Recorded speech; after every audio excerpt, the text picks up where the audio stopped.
Hi there, I'm JOAann Simpson and I'm on the board of the Little Thompson Valley Pioneer Museum. I'm going to take you into our museum and show you a little bit about it. And this is, first building is the Bempson Stone Shop. It's on the National Historic Register, one of the original buildings in town. This is the blacksmith's forge. Mr. Bempson was a local blacksmith. Sorry, I have to lock the door because it's not museum hours right now. And this is a display of his forge area. Probably very different when he was actually using the entire shop, but it's one of our exhibits here at the museum. This exhibit here of this 1909 Maxwell car is our newest exhibit and has a wonderful story behind it. Back in the day before Ford got his assembly line going, cars came in all kinds of bright, colorful hues. And this one could well have been sold by this little guy back in the corner there. His name was Floyd Clymer. He was 11 years old when his dad said, I don't think you need to be in school anymore. You're going to start the Berthoud Auto Company. And his dad was one of the two local doctors, more the party doctor. Doc McCarty was more staid and church going, and Doc Clymer was the first guy with an automobile and more of an innovator maybe. This was a local artist made this mural. She also was one of the artists that did the mural on the elevator here in town. That was the Clymer home. You may recognize it as Cachina Cantina, the Mexican restaurant on Mountain, was their home. So there's some history there. Anyway, Floyd started selling cars. And it's interesting how he did it. He had catalogs. People would come to the office building that his dad had his practice in, but Floyd also had his auto company in. And they would pore over the catalogs and listen to Floyd's expertise about it. And they would select a car and they would order it. And when it would come in, Floyd and either the family or the person who purchased it would hop on the train here and ride down to Denver. And they would pick up the car and Floyd would teach them how to drive. And this is our heater. As we go along here, I'm going to show you why we need money. So this is the heater. It's ungainly. We feel like it's a little scary because it's just bolted there on the ceiling. And we really need to have someone come in and reevaluate the electrical and HVAC system here. Talking about Helen's basement and her attic where we got a lot of the stuff.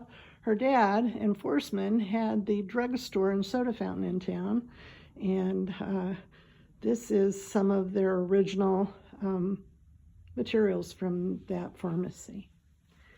We have other exhibits here. Right now, our museum's kind of a look-see museum. We would like to bring it into the 21st century and make it more of a touch-feel museum, and we're working on that. So before I leave this building, take a look at the floors here. This carpet was probably put in when they originally refurbished it in that vinyl. I'm sure that it hasn't been, nothing's been done since. We'd like to get that.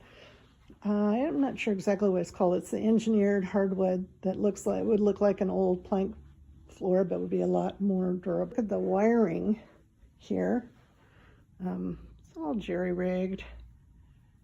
Over here you have to turn on one, but you're not supposed to turn on the other. All right, let's go out to my favorite part of the museum, which is the courtyard.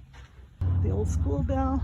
This is Bempson's original barn. It wasn't here. We moved it here. It was on his property outside of town.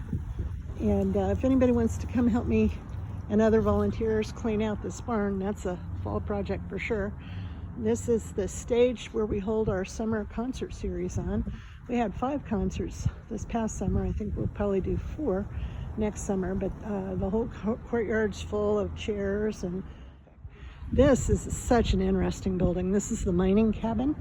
It's an old homesteader's cabin. And when the mining family decided to build a new house, they were tearing down their old house And when they pulled the sheetrock off of one wall, they were like, wait a minute, there's logs underneath. Over the many years that they had lived on this property, they had just built and built and rebuilt, and the people that were tearing down their old house and building a new house did not know that the original homesteader's cabin was there within their home. So they pulled all the sheetrock off and numbered everything and took it apart and brought it here and reassembled it. And of course the Historical Society was part of that whole process, very labor intensive, but there is our homesteader's cabin. Over here is the John Bunyan Observatory. John Bunyan was a local fellow who was an amateur astronomer, bought a really nice telescope. This is a replica of his observatory, but the telescope in there is the real deal, his telescope. Over here, let's see if I can get out of the sun and show you this a little better, is the Meadow Hollow Schoolhouse. It's kind of sunny, maybe I walk around this other way. If we had not preserved this, it would be in the bottom of Carter Lake. And so preserving our history is something we do. Every second grader in town comes here in the spring and gets a little lesson in the one-room schoolhouse to learn about what education was like in the valley many years ago. This is the Carlson Building, and the Carlson Building is not as historic. Let me back up so you can see it. It's not as historic as, of course, the Bimson, but it was built probably in the 40s, and we use it now as our museum manager's office and storage, and there are some exhibits in there. There's a lot of neat photographic exhibits in there. The reason it's not used as much is these two buildings, we have like maybe one docent, and that docent stays in the Bimson building, and you'd have to lock up the Bimson building and walk over and unlock the Carlson building anytime a visitor came to show them both.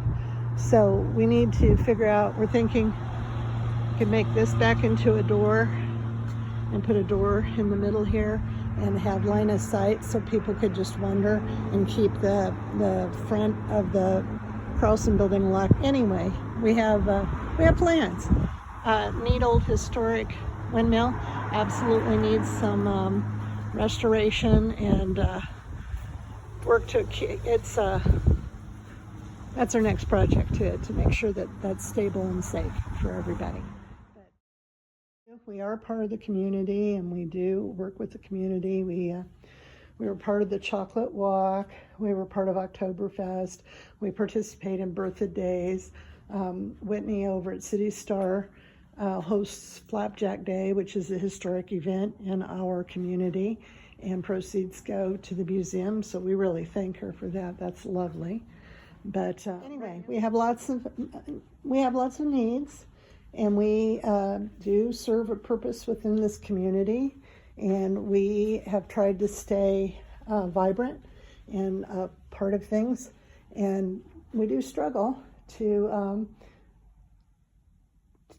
have the budget to do the things that we would like to do to make this an even better museum. So if you could help us out in any way, we would certainly appreciate it. Thank you.